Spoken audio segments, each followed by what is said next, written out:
Hi, welcome to the Iron Sharpening Iron Show. I'm your man, Big Jack. That's my man, Walt Talks. This is where we prove we are stronger together, that if each one would reach one, we can all grow and glow. And hey, I'm going to just throw this out here real quick. There is a little tweak we're going to be throwing out there with the mission statement or the actual statement for the Iron Sharpening Iron universe. You see it scrolling at the bottom of your screen right now if you're watching. So it's, let's see what say. Real people, right? Real conversations. Come on. Real stories, one community. There we are, right? Real people, real conversations, real stories, one community. And that's what we're all about right there. Real people, real conversations, real stories, and one community. And that's, if each one would just reach one, we can all grow and glow. And that's what we are. How you doing, Walt? What's going on? Man, no complaints, Jack. How's everything? Everything is everything, man. It's a good week. Yeah. Just found out how much car repairs cost. So man. My wife really, she had to take her, she just did routine services. So she was just going to do routine service. But once they got in there and started finding this, finding that, and then the numbers just started ticking through and it started going through the roof. But anyway, I mean, you got to get it done. It's just the fact that, you think, you pay off a car, you pay your insurance, and you don't have to worry about all that other stuff. But it adds up quick. It adds up quick. So let me get this straight. How old is the car?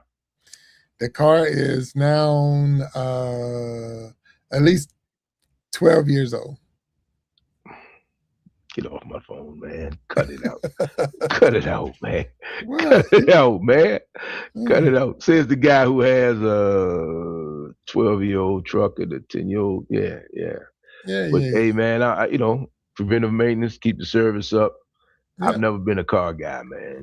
Just and that's me. I'm not. So. But hey, man, when I pull up at the golf course in my golf, what is that? My golf, my fancy, what is it? Golf vehicle, AKA my minivan. Guys, they clown me all the time, man. Or if I pull up in the truck, no difference. I'm just like, it's a car, man. I've had so many cars wrecked at a young age. People hitting my cars, been almost upside down or taking a loss, and uninsured motorists and the whole 9 yards, man. I'm like, cars, man. I mean, I like a nice vehicle, don't get me wrong, but not my top priority. No. Yeah. But and like I say, we're not arguing. Like I say, I don't work on cars, so I'm not a shade tree mechanic. We're not. The thing is, when you got to get things done, it just adds up quick. But like I say, man. No. But then you got the bills. You got the new car is $50,000. I'll pay $3,000 instead of paying $50,000. I mean, look at the car. You got it. Come on now. Come on. I know we're not getting a car. I get a new car when my wheels fall off. So. You pausing? What's going on? I'm not sure. I paused. Yeah, I've lost you, man. Okay. Did you hear me? I don't know what happened. You're there. I got you. Okay. But all right. So look, we got a wonderful guest. They make cars that cost $50,000. I think that's yeah. They're expensive. Yeah. So, man. And right now, like I say, when my wheels fall off, I'll get another one. So that's I don't drive them till the wheels fall off. But if it's not dependable, if I can't get in it, it gets us where we need to go. Like I say, that's why you. But I mean, I need to be able to hit the road. I mean, because you stay ready. You don't have to get ready. I don't have to. Wait a minute. I can tell you this: when I went to the doctors. My bill was way more than what they told me at the mechanic shop for my car. Oh, well, there it is right there. How's that for perspective? And that's with insurance and everything. So who's the old clunker? That's right. My man. So you're the clunker. I'm a little bit older than 12 years. So you are the hoopty. I am my man. 100%. Oh, man. We got a wonderful guest we're going to put on the show today. Thank you all for tuning in to the Iron Sharpening Iron Show. Part of the Iron Sharpening Iron universe. And we're going to get her up here, and we're going to always, like I say, real people, real stories, real conversations, or real conversation, real stories, one community. So are you ready? Let's get it. I'm excited. Let's see. I say without a doubt, you know you're on. Here we go.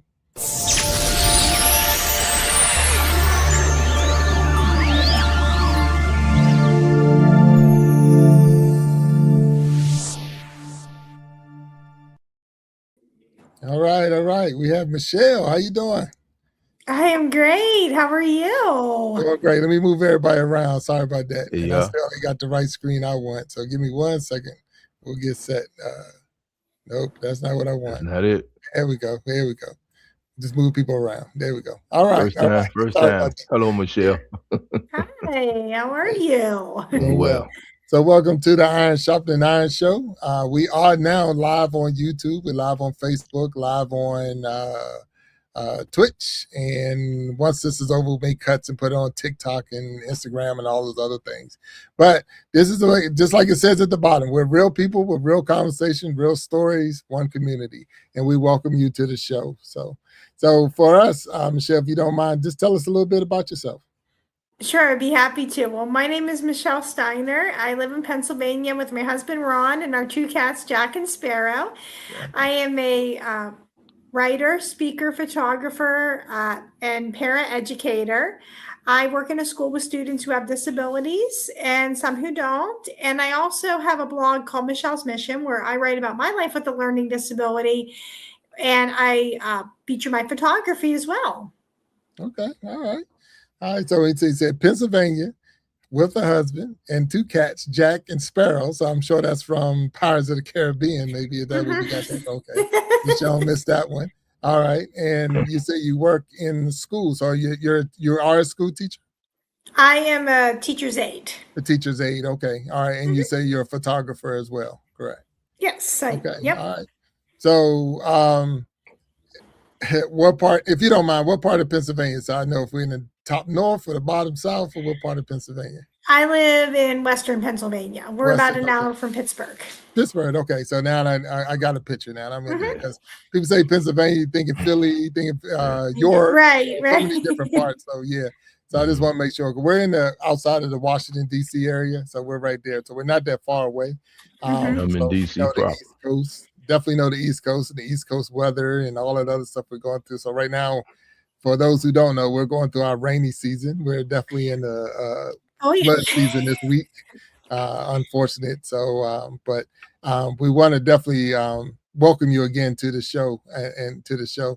So, working with children with disabilities. So, how's that going, and what do you do as far as working with children with disabilities? And is it learning disabilities or physical? What part? And help me with that part. Right. I work with middle school age students. We're on summer break now, but I will be working in with 6th through 7th through 8th grade students. I'm not sure the exact grade level, but that's the students that we serve, middle school age. And the students that I work with, they can have all kinds of disabilities. Some have learning disabilities.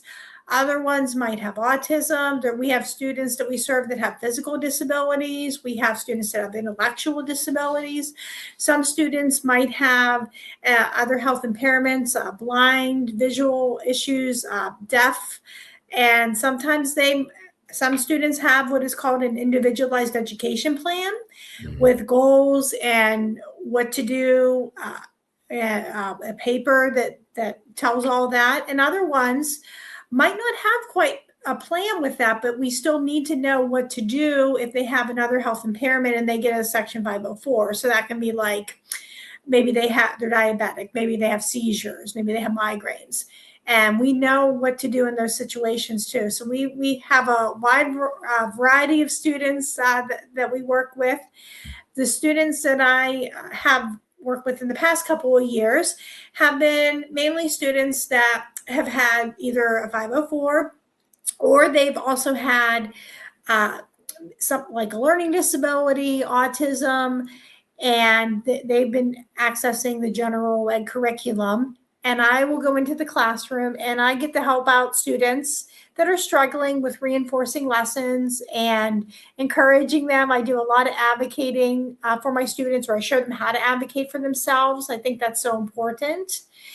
And all the kids know one thing though: do not ask me for help with math, because I cannot help you with that. Yeah. Math is a tough subject. So what got you, or how did you get into this? So what motivated you to want to be an aide for children with disability? Well, I always knew whenever I was in high school that I wanted to go to college, and I knew that I wanted to work with children in a school setting. But I also knew that becoming a teacher might just not be in the cards for me with my learning disability. I knew that that would be a challenge. A lot of times, even passing certification tests to go into the College of Education, I knew I couldn't do that. I'm not a great test taker. And I knew some of the content area, like math, was not going to be a possibility for me. So I thought, well, I like working with children. So what's another way that I could do that? And I've worked in childcare centers. I've also have done a lot with being a therapeutic support staff worker. But I kind of always circle back to working in a school as a parent educator. And whenever I was looking for a job, I thought, okay, I'm just going to get on the sub list probably because I worked a lot of temp jobs before. And to my surprise, they hired me on as a permanent para. All right. Oh, that's good that they did that, and congratulations on that, and thank you for helping. So, do you find it in middle school that is challenging? Because I know in elementary it's a lot of hands-on, but then as you get in middle, they starting to try to let the kids be more independent so they learn. So, is that a challenging time for them? I think there's challenges at every level with that. I've worked from kindergarten age students all the way up to senior high, and every school does have their challenges. But I think once we do start going to middle school, we really want to have them start to become more independent, especially at 7th grade. That's when they start seeing that framework for having a disability, what the rest of their school career is going to look like, with having a learning strategies class, with having a resource room, with having just more independence and more into transition services for what to do when you get out of high school, because a lot of our students, their disabilities are going to be with them. So we really do need to have that plan. So I think that it is a challenge. I mean, they're their bodies are changing and their brains are changing, and then they have a disability on top of everything. So I think that the middle school years really are a challenging time, especially for all students, but I think especially for students with disabilities. Now, I know so many different areas we can go as far as with disabilities and all, but I think we're talking more, especially when we're saying 504s and definitely the IEPs and all. You're looking at more of the ADHD or something like that, where all kids are not. They might have ADHD, but they're not hyperactive. They're not hyper.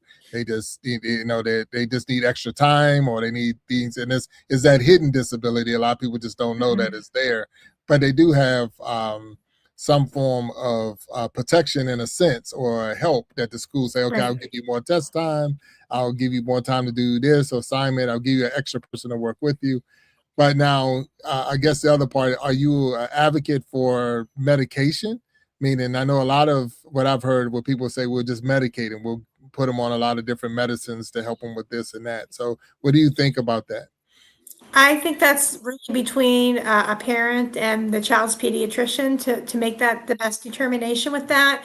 But I also think too that regardless if you're going to medicate or you're not going to medicate, it's also putting in those environmental factors with that, which having a steady routine, which is looking at your child's diet, it's looking at consequences for actions, and really just looking into that, because I'll have a lot of students, and I'm not against medication, but some students will tell me, well, I have ADHD, that's why I did this.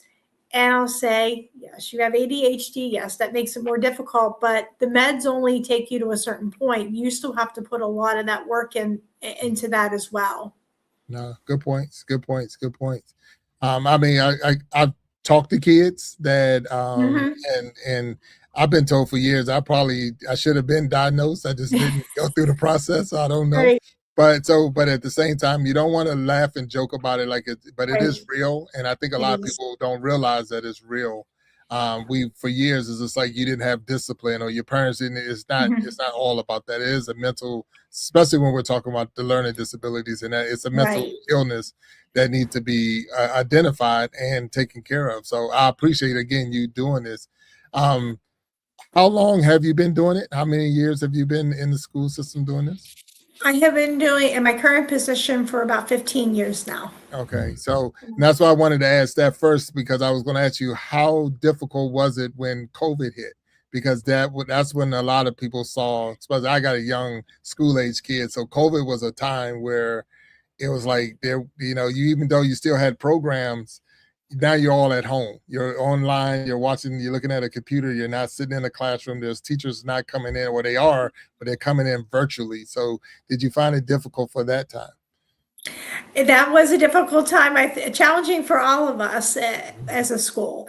I know a lot of our students just not having that coming in or being able to come in, that was really difficult, because some of them, they didn't do their work, or sometimes they didn't have that support to be doing that. And I can remember reading tests aloud to students online, and sometimes I would be having to supervise just to kind of check in to make sure they were doing their work.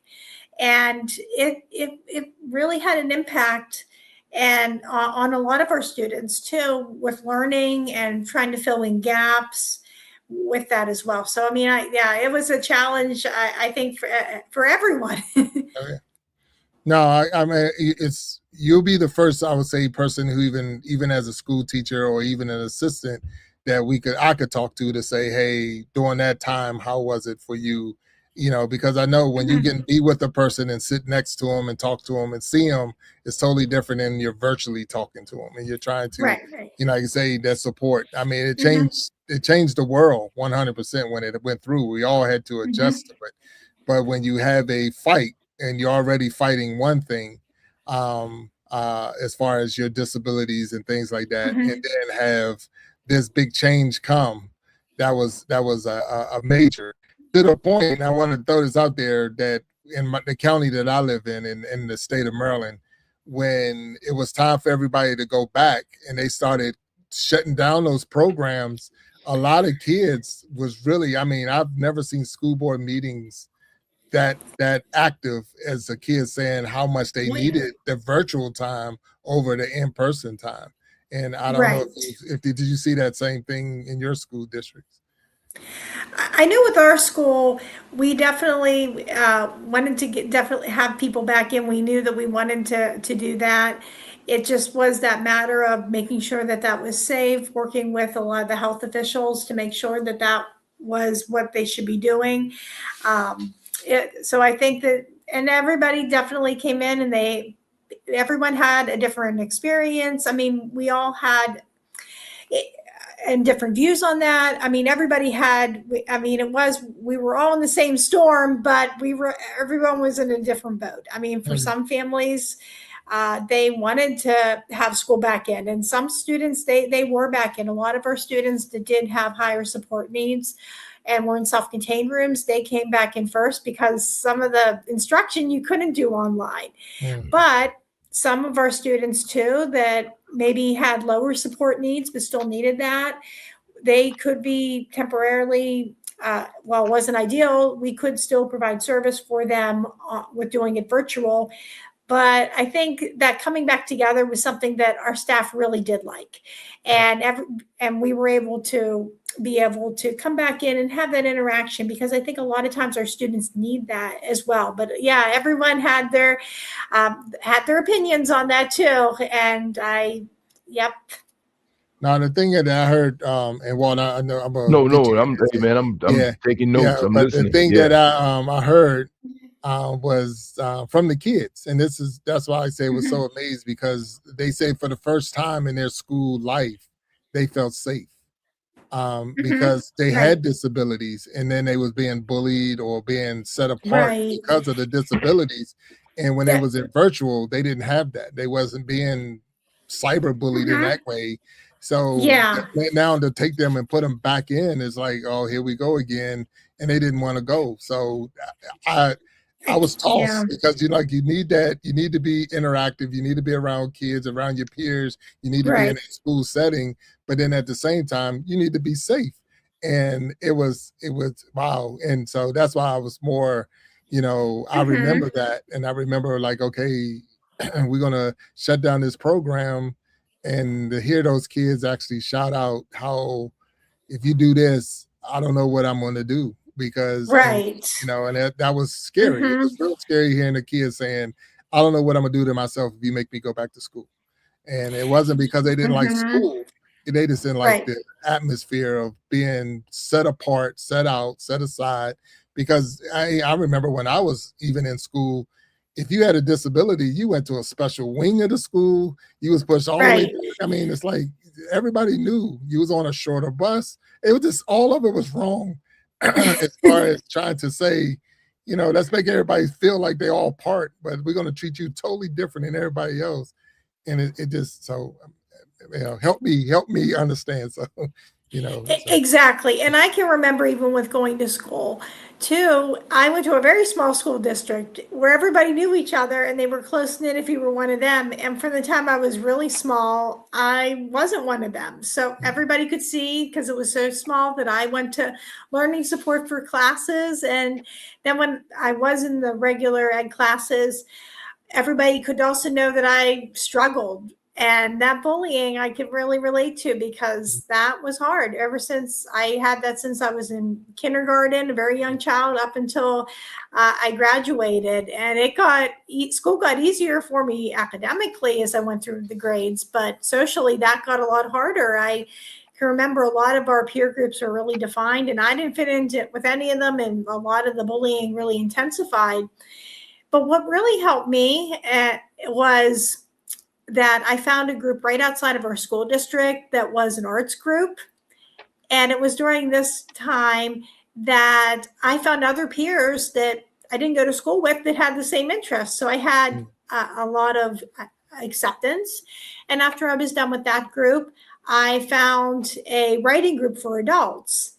And they got to see me grow as a writer and a person. And they told me I should write about having a learning disability. And I said, oh no, that's too personal. Wrote some bad poetry and other things I would not want to read today.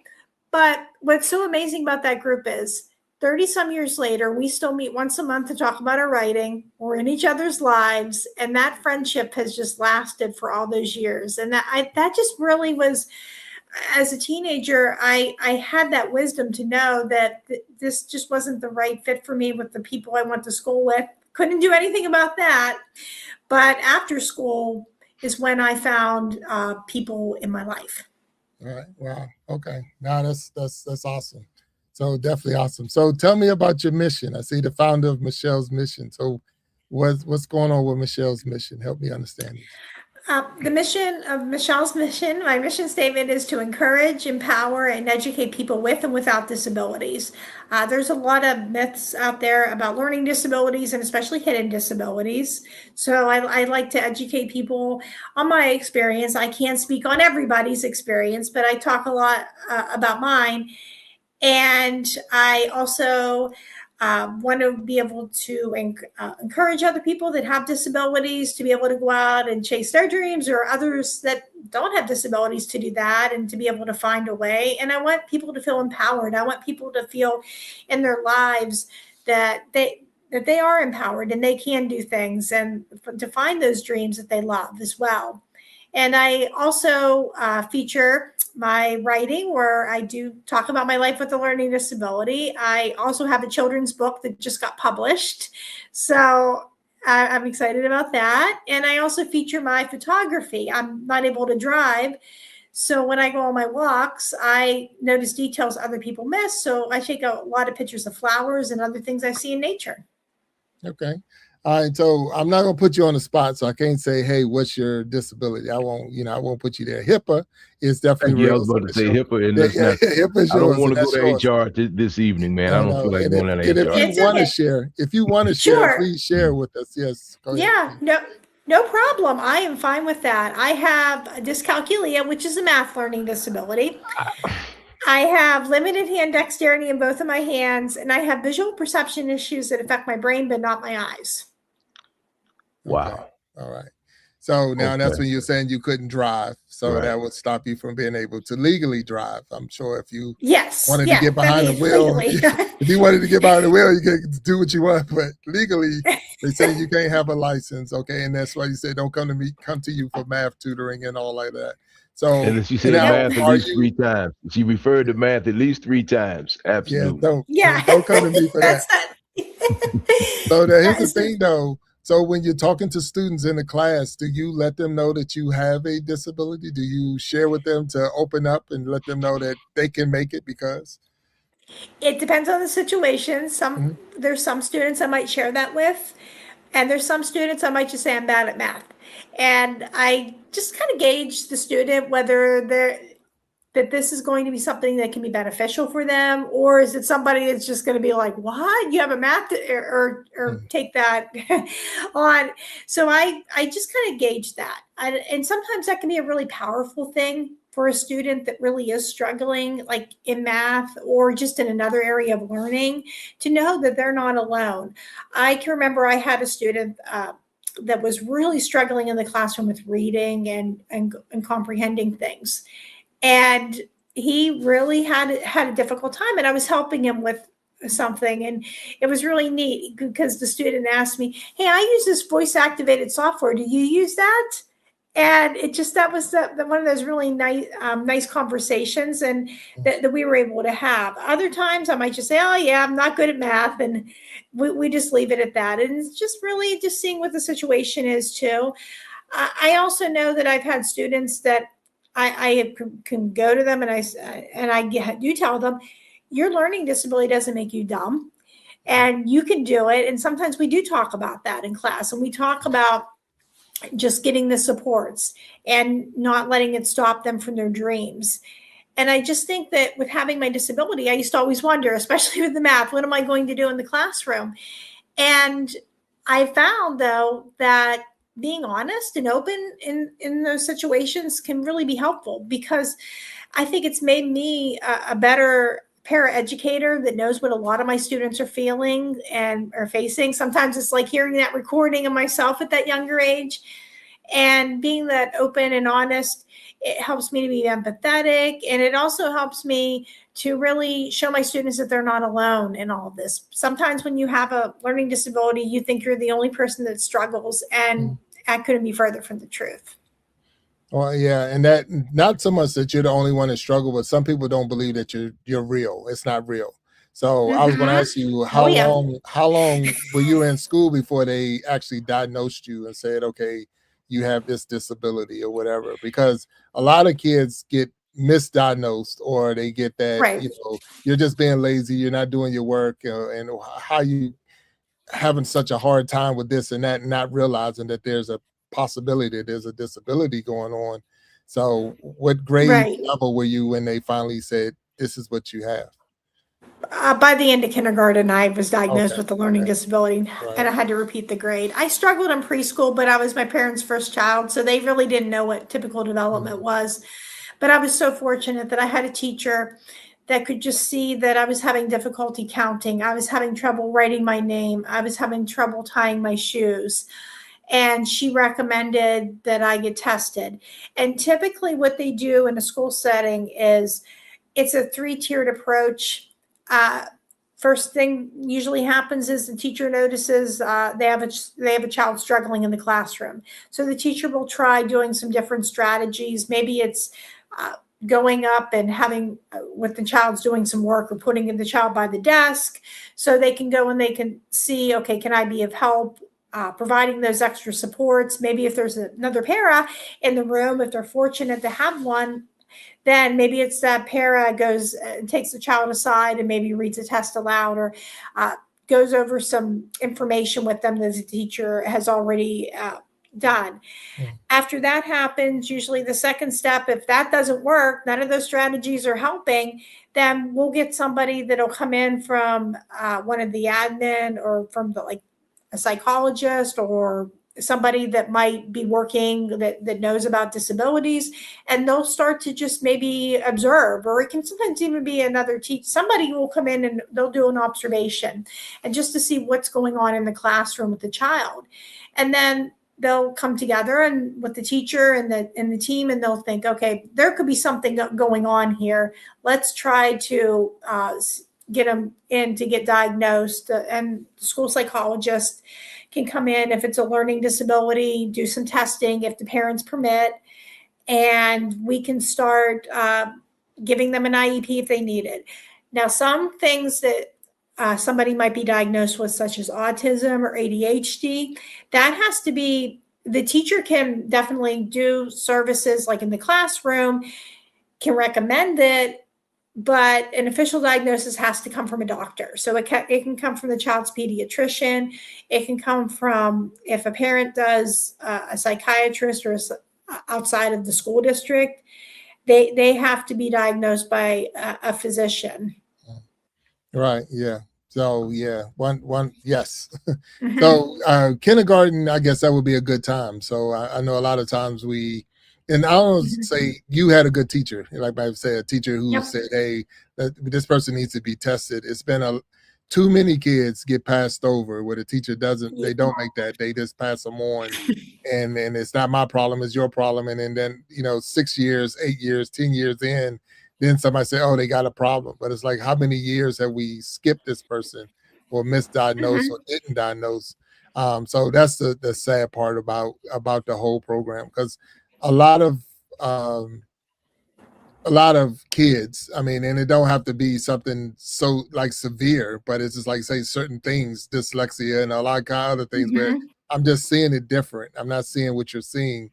And like you said, it doesn't make me dumb. I'm not dumb. And it's frustrating. It has to be frustrating because of the fact that you're working hard, you're sitting in a school, you're hearing what they're saying, but you're seeing something totally different. And it's like, what's going on and why, and it's unfortunate. So again, I don't know how many times I'm gonna have to say I thank you, because I want to say thank you, because I know it takes a lot, especially one of the biggest issues we have in this country is overcrowding of schools or classrooms. When you're looking at 25, 30 kids in a classroom, and one or two needing that special, individual assistance, sometimes they get missed, because I got 25 over here that need me to talk to them as a teacher, and I can't focus on you with your one, so so thank you again for stepping in and doing what you do. Yeah. Well, thank you so much. Yeah. So do you have the titles of your book so we can put it out there for those who want to read up on your book? And definitely let us know is it a website to get to your mission, or how do we get to your mission? Sure. The title of my book is The Ladybug Who Couldn't Count Her Spots. And I can give you the link with that. It'll have its official release with the publisher tomorrow.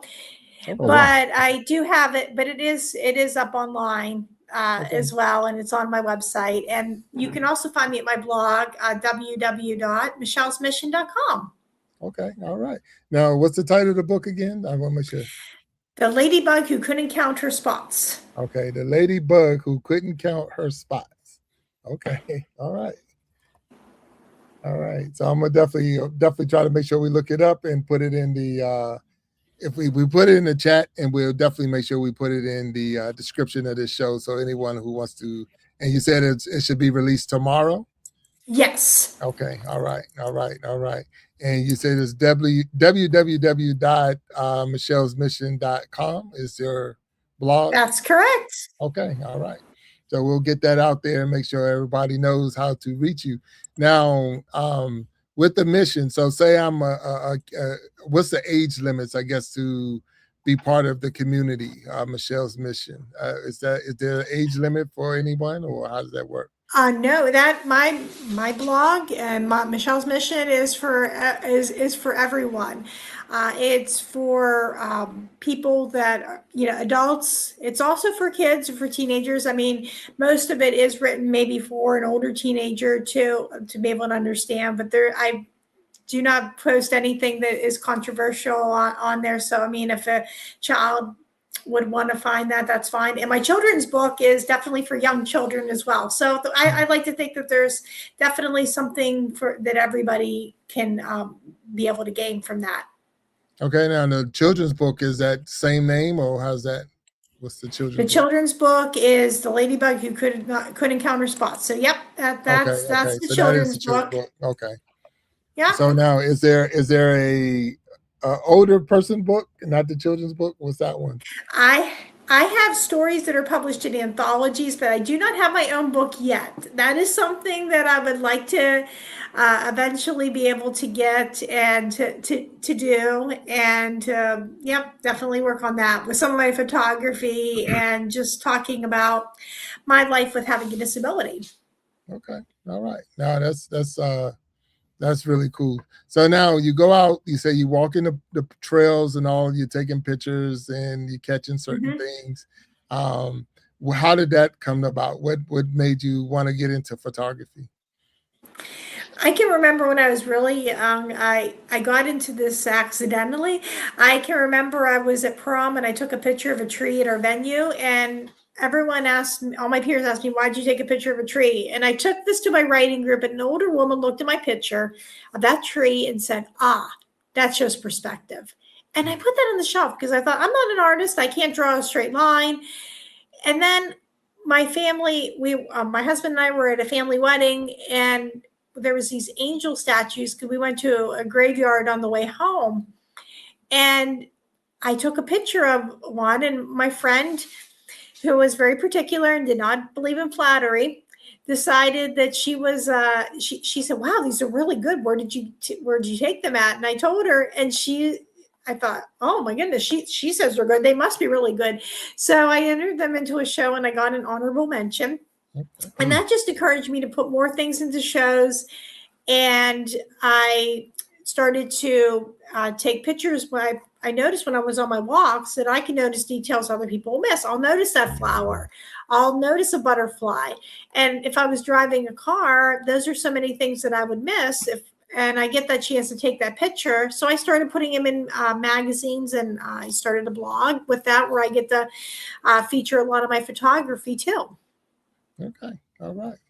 Now, so is this taking it to the dark room and developing your own film and all of that, or is it just you take a picture and get it developed, or how does that work with digital? I started out with getting them developed. Sometimes I will do that if it's a photography show, then I'll be putting them in, or a gallery show. But a lot of my pictures, it's digital. It's on my cell phone. It can be on my iPad, and I just take that, and it's just like right on the computer, or it's on, like posted with social media. So I get that chance to do that. I have never had that where I'd taken that and went through all the process with that. Right. Okay. No, and it's like I'm sitting here thinking I'm saying with digital cameras, everything, no one who's using I dated myself with Fujifilm and was a Kodak film, and taking it to a Photoshop to get it developed and all of that. So yeah, those days are pretty much gone. No one's doing that anymore. But right. So, yeah. But change bags and all that good stuff, huh? Yeah. Yeah. But now that's cool. That's cool to be able to capture the things that you find attractive, you find beautiful, and then share it. Even in art shows, like I know. We take pictures when we go anywhere. You go nature walking, or you go to you take so many pictures. I mean, I have millions of pictures I've taken over the years, and it's always good to look back and say, hey, I was here, or I did this, or just look at that and how beautiful it was. So that is pretty cool, especially for people who don't get to travel a lot, because they don't get to go places and they don't see. So you're actually showing them like, oh, that's what that looks like. Yes, that's what it looks like. Yeah. So, Walt, do you have anything for us? Man, you guys pretty much covered everything. I do have a couple questions for you. So, middle school, 3 uncomfortable years. For me, I'm old enough where middle school was 7th, 8th, and 9th grade. That was my middle school experience. It's awkward years. You're trying to figure it out. Everybody's trying to figure it out. Right. And your voice is changing, your body's changing, your mindset is changing, the whole 9 yards. I can't even imagine the COVID thing, because there are some essential life skills that you learn in middle school, even how to deal with the bullies, how to deal with the fat kid, the bald kid, this kid, that kid, the outsider, so to speak. So how do you balance, COVID aside, how do you balance a kid with a disability, seen or unseen, and the fact that if you don't get this, if you don't deal with these things now, it's not just going to you 10th, 11th grade, and 12th grade, because the world is not going to wait for you to catch up, so to speak. So how do you draw that balance with these kids? A lot of what I try to do with my students is really empower them, not just for the next grade, but for what they're going to do for the rest of thetheir life. So and that can look like in a wide variety of different ways. Sometimes it might be cleaning out the backpack and looking for the lost paper. I always say that sometimes I can conjure up papers that the child swears is not in there, but it is. And it's teaching them the organizational skills, like when we go through the backpack check. So we'll put the papers in the correct folders and we'll label them. It's also showing study skills. Sometimes we might go over spelling words if they're having them in class. So other times it might just be sitting right beside a student so they pay attention. And sometimes that's what maybe a kid needs at that time, is just someone to get them on track and to say, all right, we're on page 12, and they'll look at you and go, I know. And we're like, okay. And then you just learn to be, okay, you're there to help out with that. Other times it can just really be talking through a lot of issues too with a lot of our students. Some of our children that come in come from a trauma background on top of having a disability, and they may not see a positive interaction with adults. So sometimes it might just be talking through with them and saying, what is going on? What is happening? And they might tell you some details of things that are happening at home. And it's just being that caring adult that they know that they can come to and be that safe place for them.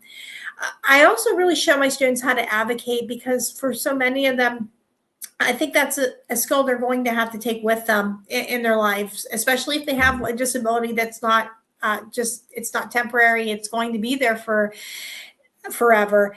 I'm not going to be around. All my students one day will graduate and they'll leave me, and I hope every dream of theirs comes true. But they're going to need to know how to be able to speak up for themselves when they have it. And I'll have a scared kid that'll come in and they might be struggling with their work. And especially if it's math, I can't, as I said, I can't help them. And I'll go and I say, well, let's go ask your teacher for help. And they'll say, but I'm afraid. And I'll say, well, I'll go with you. And before you know it, I might go with them and they'll ask the teacher. I might help in the very beginning, but I'm just mainly there for moral support. But as the school year progresses, the greatest thing is whenever I have that student that was so afraid in the beginning of the year, by the time the mid or the end of the year comes, they're not needing me anymore. They're raising their hand. They're asking their teacher for help. And I think that that's just such a skill that they're going to need to know how to do. So as for the parents, do you find that you have to educate the parent as well as the kid? I mean, because like Jack just said, sometimes people just, oh, he's being lazy, he's this, he's that, not applying himself. But you probably catch a few things, just like your teacher, your kindergarten teacher caught a few things. You probably catch a few things that teachers up into them coming to you haven't caught. So how does that go? Right. In my role, we don't really have a lot of contact with parents with conveying that information. That generally goes to the learning support teacher. It can also go to our admin staff, but I can also report back to the teacher that's working with them. And I can say, I don't think that Johnny really got this information. I don't know if this is really working. And I mean, it's always the teacher's call on that, but they can contact the parents. They can take that information. They can use that into consideration. Sometimes we do data collection where we might count maybe how many times so-and-so got out of their seat, or how many times they did sit still. I mean, sometimes that can be a role that I might have as well. I don't have it so much in my current years, but that is definitely something that people can do as well. And being able to voice those concerns, if we have them in the appropriate fashion, I think is really key to do that. And I think we do a pretty good job with the support staff. I think we really try to work to educate a lot of that with the child too, and kind of going in, and maybe if the child doesn't have a lot of support at home, we definitely try to support them while they are at school as well.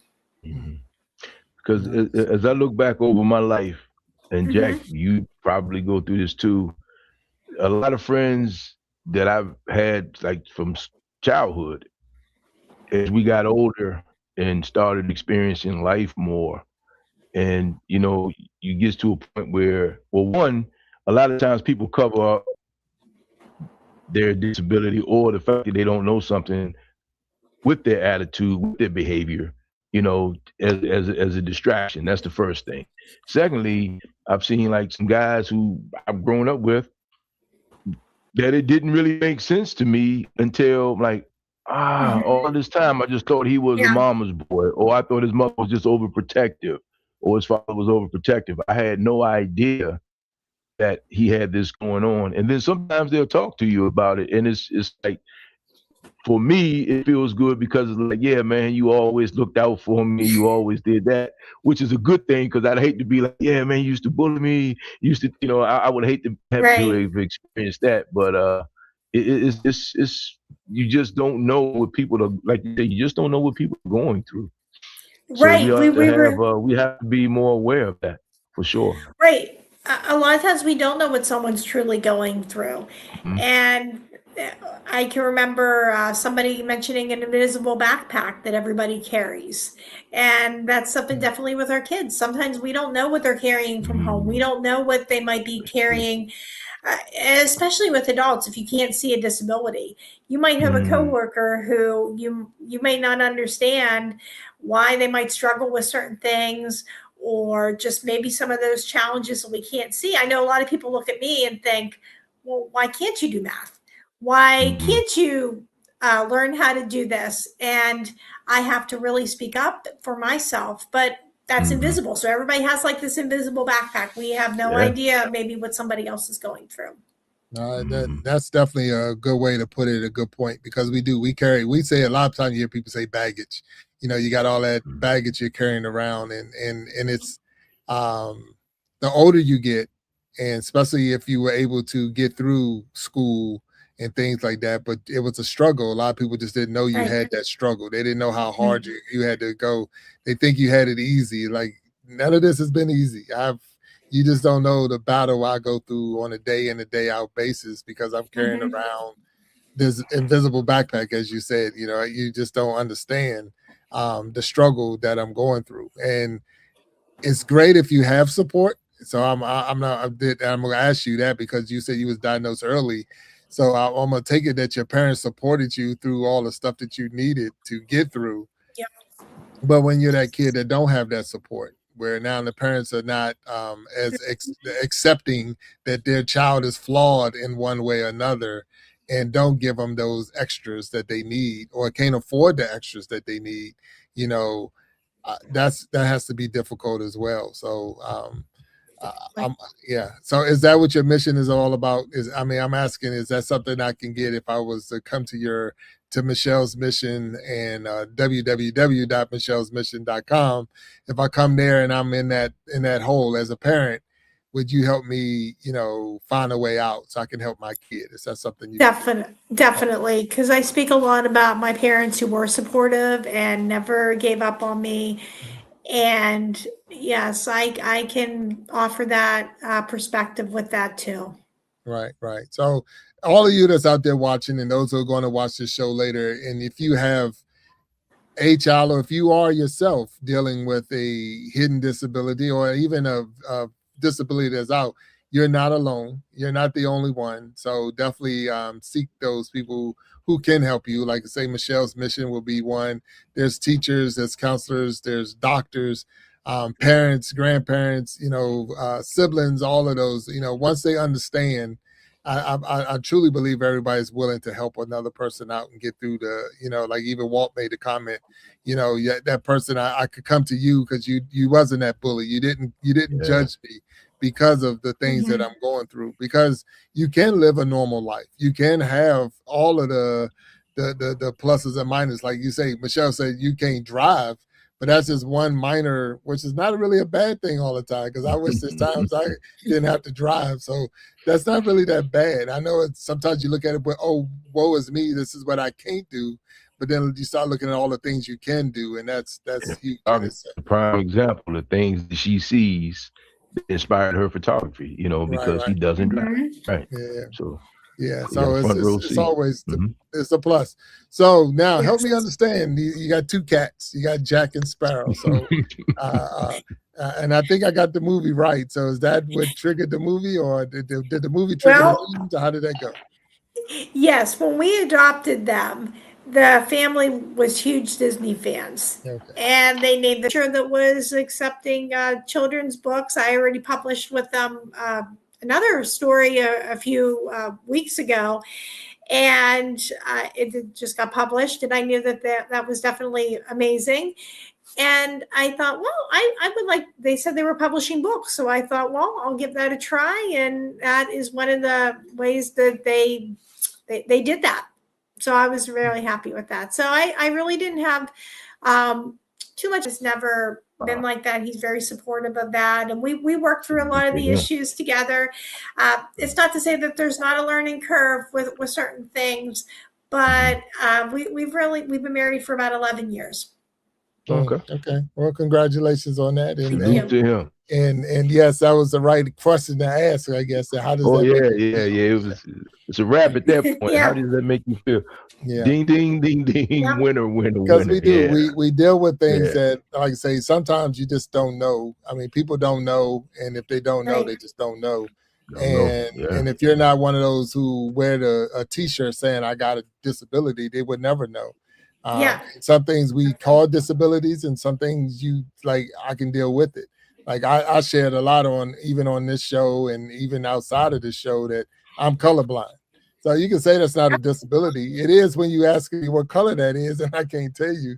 And you're looking at me like I'm crazy because I'm like, I can't see it. I cannot see that color. Yes, I can tell. Well, how you know the street signs? How you know that? Because I went to kindergarten, and that's what they said. That's red, and that's green, and that's yellow. I understand those colors. But the thing is, if you put two colors closely together and say, go give me this aqua whatever, I don't see that. That's the something. Right.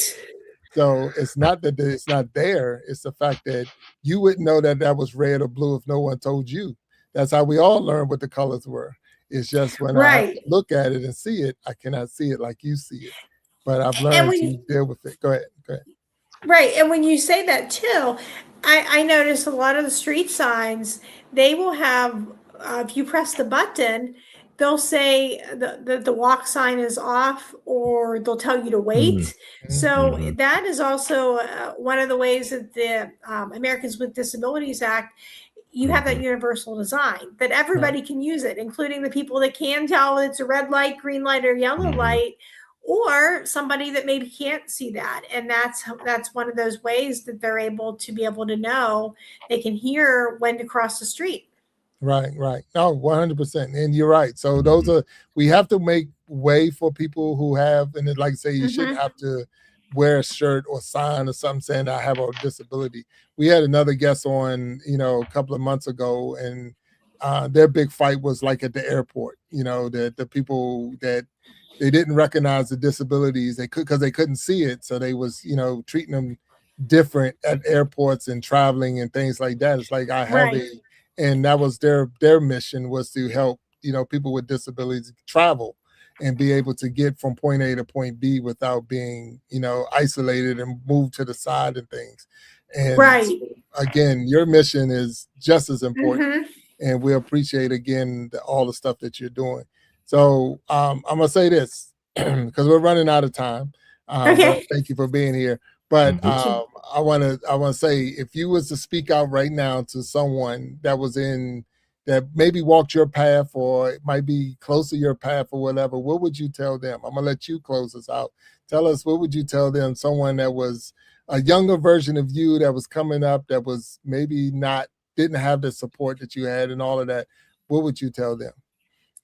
The first thing I would tell them is that they can do it, and to know what they want to do in life and to be able to find a way to do it. I'm living proof that it is possible.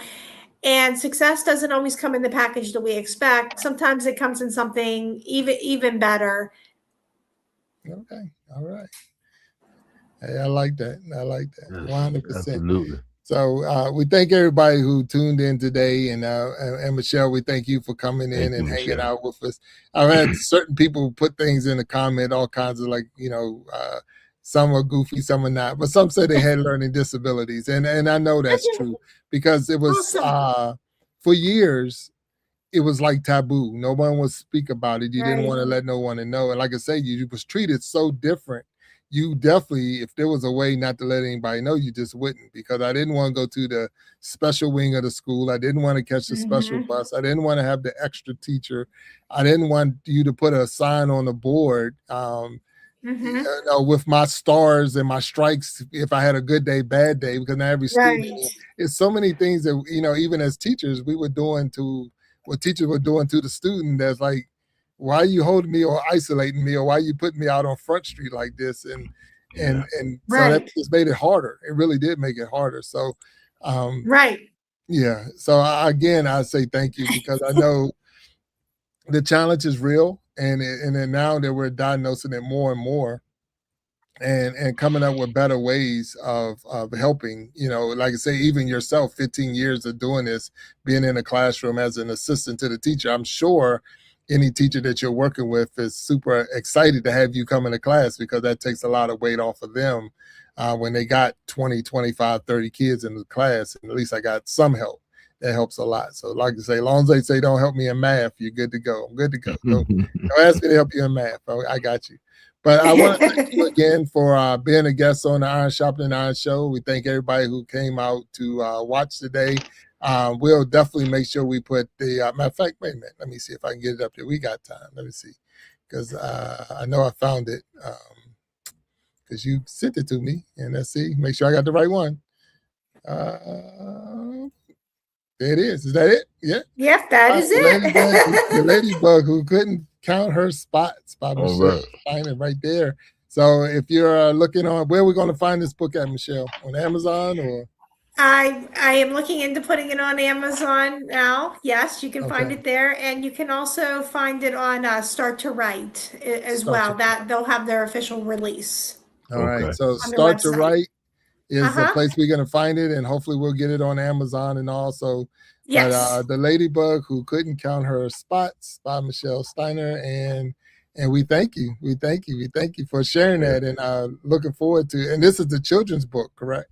Yes, yes, it is. Okay, all right. So that's going to be pretty cool. So if you're out there and you're watching, make sure you order this book now, or go out and try to find this book so we can, especially if you got little kids that's dealing with disabilities. And you're a parent with a kid with disability, I'm sure that this will help you as well. So yeah, thank you. Yeah.